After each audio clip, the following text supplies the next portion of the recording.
Hey guys, welcome to another episode of Footy Banter and Insights. Today we are going to cover a little bit of Spanish football with our resident Spanish football expert Yash. And we want to talk about Barcelona because he's a huge Barcelona fan and he can give us a lot of insights about how Spanish football is going right now. So Yash, I open the discussion to you. Okay. So, firstly, we are all following how Flick has been basically trying to change the face of the club with the German discipline, so to say, which was not seen in Barca because, let's say, Xavi was Barca's, he was the main guy. He was a product of Barca, and we always had a soft spot for him. So, even his mistakes were like overlooked. He will do something well or something like that. But now with Flick, what we can see initially right now, it's only been a month, and we hope this goes throughout the season and we are able to compete with Madrid. But there's a lot of discipline. There is a lot of he's just changed the entire face of the club in terms of off the field as well and on the field. He's a great coach. He knows his way. He's been using La Masia players a lot, and he's revived Rafinha, who was he was on the verge of leaving. He was linked to Saudi, and a lot of B players, Mark Casado, Bernal. He's just been giving everybody a fair chance, and he's not going on face value, which is a great thing because we must bank upon La Masia because we have great talent and everybody knows the system. And he has not ditched the system, so to speak, but he has also got that physicality, which was much needed. Let's say, like if we what we were lacking in Champions League, it was always the physical factor and everything. So overall, I have a very positive review of him, and so far it's been a great journey. And we hope to compete with Madrid. Now let's see. So Yash, So, one question. If Yeah, please.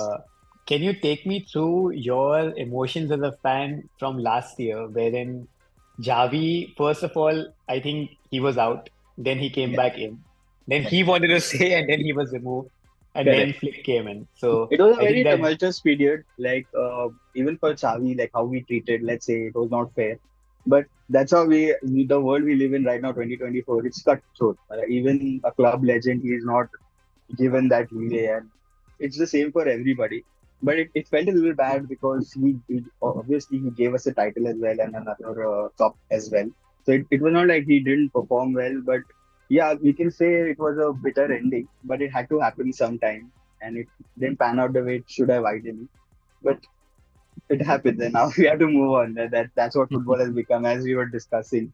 Yeah, and the part that I can think of is right now where we spoke about managers not being, that we can't see those rivalries and that passion is also because these managers don't get the time right now, and it's almost become commercial, like a business. Either you perform, you get out. There are no longevity. They don't get to implement their ideas. There are a lot of factors which come in.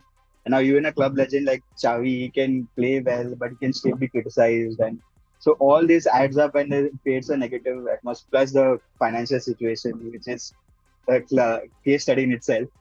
All this factored in, and yeah, that led to the downfall. But we had to see it, and now hopefully we're coming out of it in a positive way. I'm happy to see that. so, I have two questions for you, Yash. Yeah. The first one is that how do you see this discipline that Flick has brought? How do you see that changing the Barca DNA in terms of the way they play and how they are ingrained, how that is ingrained in Correct. all their players? That is Correct. one. So, if you can answer that, and then I'll ask the second one. Yeah, I'll do that.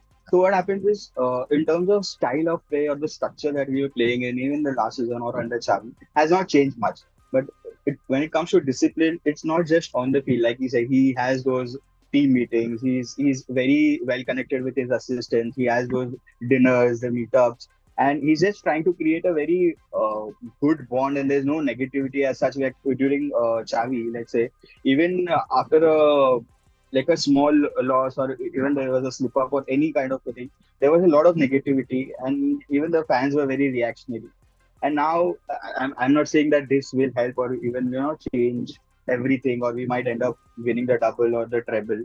But it creates a good atmosphere which we need right now. And the players, the B team players also get a boost. Like they have that chance, they are given that chance, they can perform and they can come into the first team And like as we see, like the 2-3 players this season will be very important for the first team, which wouldn't have been the case.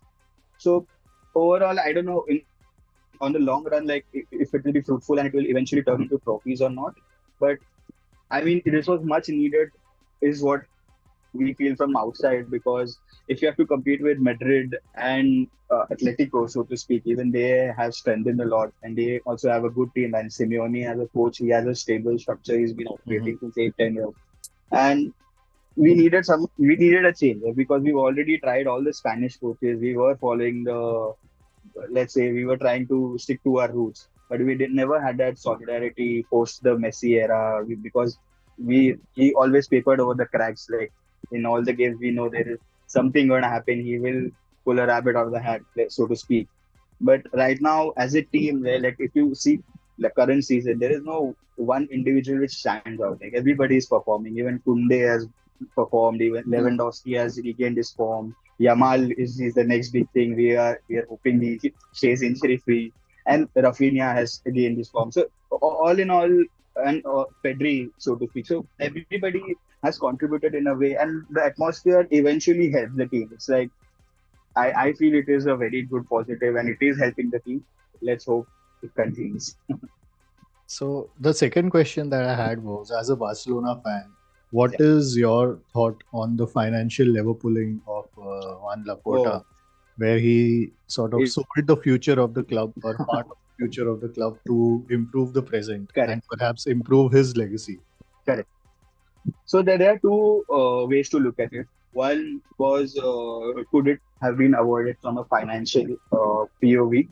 So some people say yes, and the other point of view was, if it wouldn't have been done at that time, the club could have gone bust. We would have basically not existed, or there was a possibility. It was so deep. So the intricacies, what I feel and whatever I have read and understood, whatever he has done in the 2-3 years that he's been, he has just tried to bring it at a base level. Now, even we can't say that we are now financially stable. We have come to a one-to-one level in terms of signings. We had our offloads and everything. I feel he did, because he's already had that experience of managing the club and he knows how the club should perform. And we have a good standing in terms of commercial. We have like a good pace that Barca, it can pull revenues, right? So I think whatever he felt necessary to bring the club at least to a base level, like wherein from here we can improve and get back to our old days, he has done that. Has he done it to the best of his? He has done it to the best of his, but is it the best way to move forward? And that's always debatable from a financial point of view. But I think whatever he's done so far, maybe someone who knew who would have come, who wouldn't have had that experience which Laporta had, he would have done it differently. But we never know if it would have like resulted in what we are right now. At least we can say that we are stable and we are on the verge of getting better. I think the issue started with Baltimore, right? Like I think Yes, he's the one who completely correct, led Barca down the wrong path. I think there correct. was a lot of financial mismanagement, overpaying for players, not utilizing the Neymar money well. I think it was a horrible period to be a Barca fan. The Very, numbers very, we hear actually probably it just gives a suspicion of corruption. Somewhere there is something yes, wrong, right? The yes, numbers are Yeah, just yes. crazy. Correct, correct, correct. Inflation of prices with I just read offshore that contracts. Dembele's full add-ons have been paid, despite being injured for such a long time and not doing much at Barca. Was done last 148 last week. million, like his entire payment, like 148 million euros. So So yeah, there were a lot of bad decisions taken, so to speak, and it was so deep that someone eventually had to put the future of the club at stake. But this was what I see from my perspective was the only move left to bring it to a stable level and then think forward. So we had to do something, and I think whatever he did right now is feasible and it is working. I think I have something to add. Let's look at the start of the window. Everyone knew that Kylian Mbappe was going to join Real Madrid. It was an open secret, right? Like when he decided not to renew PSG's contract, everyone knew that he wanted to go to Madrid. Then Atletico Madrid had the biggest signing window this summer transfer window. So again, like Barca was the club which was on the biggest back foot to begin this season with. What happens? Hansi Flick comes in, the new coach, the new manager comes in. he takes a huge contingent of La Masia players for the preseason. So that's the belief. Like the first step was showing belief in La Masia. From there, he discovers players like Marc Bernal, Marc Casado, Gerard Martin, Pablo Torre, like Hector Ford, like so many La Masia players, and some more which we may not have seen today. Noah Darwich, again, Pau Kubarsi. Pau Kubarsi was still a known player. Yeah, he was a known player, but yeah. So, but Marc Bernal and Marc Casado were the two biggest beneficiaries of that tour. So he has had a great impact.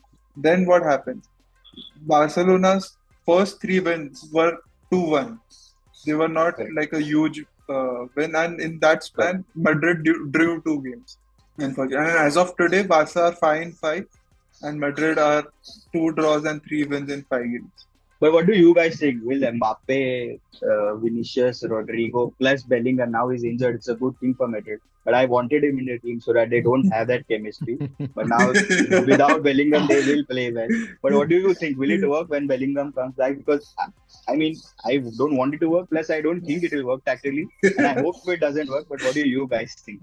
See, the only person who could make this work is already in Madrid. Like, if you look at Ancelotti's experience over the years, he has a knack of making a system wherein it gets the best out of everyone.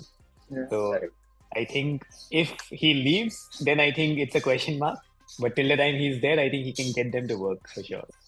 But Ancelotti has made a statement also, right? He makes a system according to his players, not the other way around. So you will look at the free signings that are available for next season, which Barca potentially could sign them. Virgil van Dijk, Mo Salah, Trent Alexander-Arnold, although he's being linked to Madrid. Barca cannot afford a single person. Cannot. No. They forget all 3. Almost we registered on the 3rd week because we didn't have that salary. We had to offload a player. But if it comes to 1:1, 1:1, yeah. Then the salary cap is increasing like 2-fold. Yeah, but still, I don't think we'll go for players who would cost so much. But if they get Frankie De Jong on off the wage books or someone high on the wage books, they can definitely afford. I honestly don't want to underestimate. I think 1 or 2 such signings will come through, and I'm sure and any player would compromise on their wage package if they get a chance to play for Barcelona. They have that full power. So if there is an offloading which is due to the surplus of players which Flick doesn't want, and if we create revenue and then we buy someone, but that too of Van Dijk or Salah's stature, I don't think we'll be able to do it. But if we do, great. But we don't need Salah. We have Yamal. We don't want to disrupt his property. Even Kevin De Bruyne, he's also a free agent next season. These players. See, all these players, I'm thinking, I'm just these are all good for Madrid because they want all these stars and they don't have. It's good for them. No, I think if you look at the strategy, right? Okay, let's look at Barcelona right now first. They signed Gundogan on a free last year, and who has gone back to City on a free. And they spent a lot of money on Lewandowski, and he is a key position, which is actually they don't have a replacement for Lewandowski in their team, right? So as a Barcelona, let's say, manager or a part of the management team, I would only sign a player who is going to significantly upgrade rather than hamper the progress of someone who's already there. You talk about La Masia, I think there are so many good kids coming through. Like Kubarsi is the best example, right? Someone at 17 is playing so maturely that he's keeping, literally Christensen and others out of the team. Yeah. So I think if we have that kind of a setup over there, I think a Virgil van Dijk coming in will add to any team. But I think him coming in at a wage bill which is very high will actually disrupt the entire team completely. True. And even Madrid, if you see right now, Madrid has changed their strategy from going after the biggest stars. They go after the biggest young stars. So they've got Endrick in the team now, who's literally scoring goals for fun, in the 90th minute every time you see him play. You've got Bellingham, who was possibly their best player last season. You've got Mbappe, who's a big star, of course. But again, he's 24, 25 right now. So I think the way they are going about their business, I think it'll all depend on how they can structure this team together, because I think definitely there's going to be a huge clash of egos over a period of time. Correct. As long as Ancelotti is there, I don't see that to be a big challenge. But after he leaves, whether it's Xavi Alonso who comes in or someone else who comes in, that will dictate how their fortunes kind of turn out. Even next year, Lewandowski, this is his final year of contract. If he leaves, then his wage is also with them. So imagine if Lewandowski leaves, if Frankie de Jong leaves, and says, for example, Ronaldo Araujo leaves, which is also a good possibility. I think they have a lot of room to fit in such big players. Van But Dijk would is you at want them? would you Yeah. want exactly? Would you want them and would you need them? That's the question. on free, why not? I think so. Barca will go for Nico Williams next year. That will be their main job. Yeah, that could be. And Kimmich. Joshua Kimmich Kimmich. is also yeah, he's yeah. been linked since the past 2 windows. But So okay, Even- let's look at this team right now from your and Yash's perspective. Like, which are the glaring holes in this season and in next season, wherein you would actually need a top class player? If let's say Lewandowski stays, you already have him for one more year.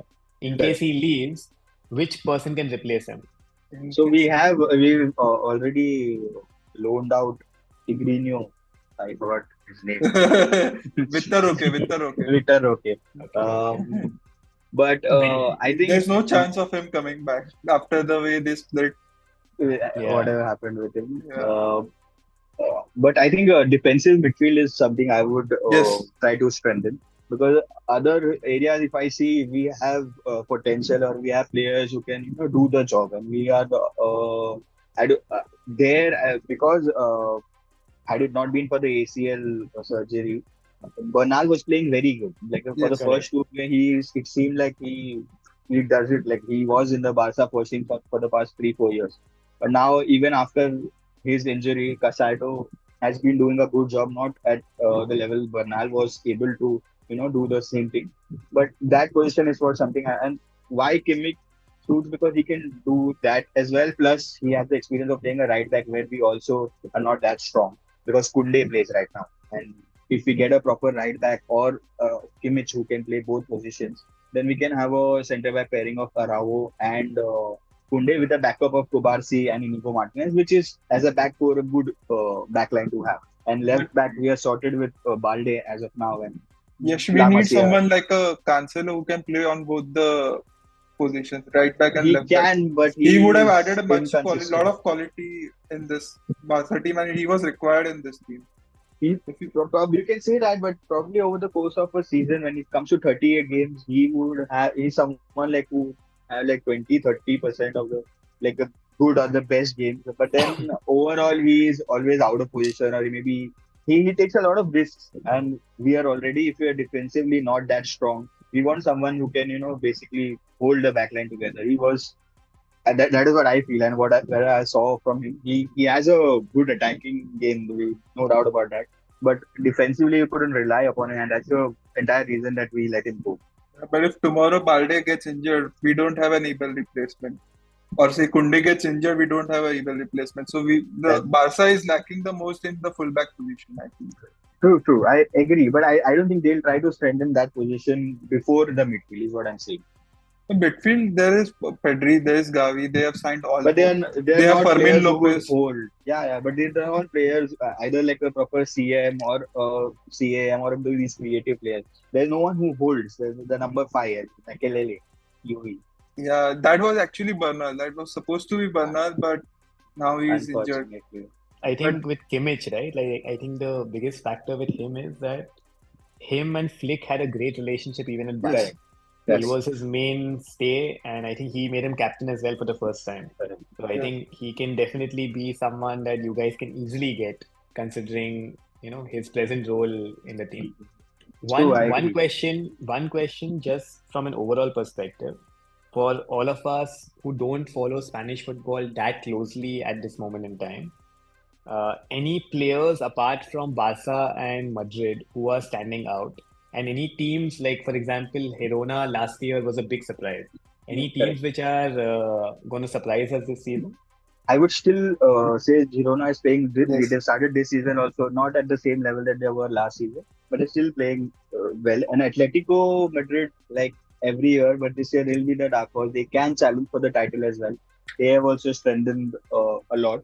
Apart from that, the usual suspects, Villarreal, Valencia, they'll also come good eventually. They always fight Sevilla's, the Valencias, and Villarreal. But yeah, overall, Girona has been added to that list, and Real Betis also here and there. They on their home turf. It's very difficult to compete with them. And when it comes to most of the Spanish teams, even Valencia, you go to their home ground, it's a tough game always. Even Sevilla away is a tough game. So these teams, 6, 7 teams, I think they'll always be there and they'll compete and they'll give us a tough. Yes, one name we forgot was Pau Victor. Pau Victor, yes. Yeah, Pau Victor, he's a striker, right? If I'm not wrong. Yeah. Yeah, Pau Victor, he performed in the preseason tour like anything. Like he was one of the highest goal scorers, and he came from Girona's academy. And yes, after we bought him at a cheap rate. Yes. Yeah, Marc Guehi left for Chelsea, and then Pau Victor was considered his replacement. Has he got any game time this season? Yes, some on and off. Like last 10-15 minutes is always there. And preseason he did very well. Whenever prospect. He was put on, he was scoring goals. Yeah. So in that sense, we have a backup, but obviously you can't rely on him for the entire season. But he is a good prospect for the future. And even Ferran Torres, we tend to forget him. Whenever Lewandowski is out, he is always there. It's okay, but he might not be the prettiest player on the eye, but he does his job whenever he can. And he also puts in that kind of effort where he can, be used at a left wing or a right wing. Maybe not the best in terms of outcome, but I like players who, put in the effort and, who keep trying and stuff. The same is the case with Rafinha. He might not be the most productive guy, but the effort he puts in makes up for it. That's why we have Ishan on this podcast as well. You have Ansu Fati also then, Yash. Yeah, he's coming back from injury. Today he's going to play. He's in the squad. He'll not play, obviously, but let's see how it happens. I think Barca have a good assets to sell also. So they probably can sell Ferran Torres or Ansu Fati or say for example Ronaldo or Frankie de Jong, and they can raise money quickly. Say Frankie de Jong can be difficult to sell considering his wages, but all these other players. But the problem is when such players are coming to Barca, they don't want to leave Barca. Rafinha could have been sold, but he didn't want to leave. Like I think there are 2 Man United fans who would be welcoming Frankie de Jong with open arms. They wanted 2 windows ago, but I don't think they need him now. I think considering his injury record and his wages, he's a very big liability. Because what I think is Kobe Mainu is the similar profile which they were looking for in Frankie de Jong, but now they've got that they would not want to spend. Because any which ways Casemiro is going to go out anytime soon, and they have Ugarte now. So I don't think now they'll be keen on De Jong, but I don't know, they'll be able to sell better. You never know with United. Great. Yeah, Rahul, you want to say something? And I think so. With the current structure, I don't think so. We are going for Frankie de Jong. Yeah. Any club would go for him. Like any sensible club wouldn't want Frankie de Jong. As of now, till he proves his fitness and plays till the end of the season injury free. He has come back to full training, but there's always a question mark when it comes to injuries with him. And you also said there are a lot of players Barca can sell. I agree, but it will also depend on how the entire season pans out, because throughout the course of the season, there'll be a lot of players who might think we might think they'll not be used, but they'll end up being an important part of the team. So that also depends on how Flick uses them, how effective they are. So it all we'll have to just wait and watch. But when I was saying that there are many free players for next season, Barca historically, we have seen for the past 2 seasons, they have signed players on free, played them for some extent, and then they have sold them after a season or so on a good fee. So that's a good way to make money also. Like for example, hypothetically, they take Salah. Maybe that's the only way left right now. He plays well for a season or so, and then he goes to Saudi Arabia or something. So again, you have to look at it from different aspects. Salah is less likely because Lamine Yamal is there. But that is number one. Plus his salary right now at Liverpool is already on the higher side. Yes. If Barca want to match his salary, then again they are going by the same philosophy which will get them in trouble, right? So it may be counterproductive as well. That's why I think someone like a Heung-min Son can be a good signing for them on a lesser salary, left winger. But again, see, I'm just looking at from the perspective that they can make them play for a season and then sell them, like what happened with Aubameyang, that happened with Frank Kessié, that happened with a lot of players in past 2 seasons. True. Okay, guys. So I think we'll wrap up our discussion today. Manan, you want to take the lead on Haru's role at the end? Thank you for watching, guys. Please hit the subscribe button and like and share the video. And do share your comments about Barcelona and their progress under Hansi Flick in your comments. And we'll go through them and try to include some of your comments in our future videos. Thank you, guys. Bye. Bye-bye.